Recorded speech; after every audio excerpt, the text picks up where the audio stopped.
Hey, this is Tom.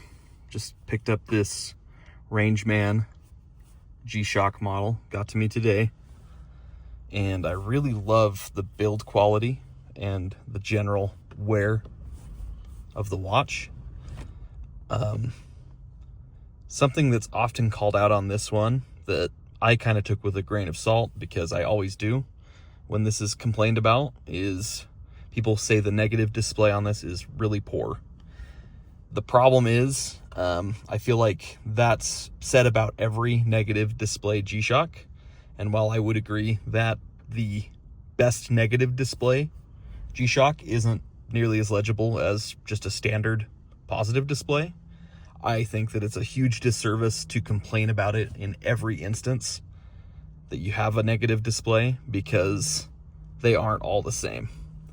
The worst one in my collection to date before acquiring this piece was my GX-56, and it's poor, but not enough to put me off of wearing the watch.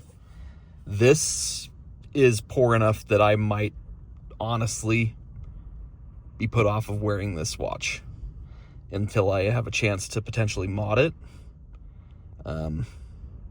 which is not a small undertaking on a Rangeman model, because basically I'd have to acquire a positive display watch or part of one, and that's quite an expensive mod. So the other issue with that is your Franken watch that you put together with the other parts, if you were to buy a whole other one, is not going to be appealing to me or anyone else, because this negative display is miles worse than the next worst one I've ever seen from G-Shock. So just a first impressions video with this, and meeting some friends for dinner and bowling, so I figure it's a nice chance to see how legible it is under those types of conditions.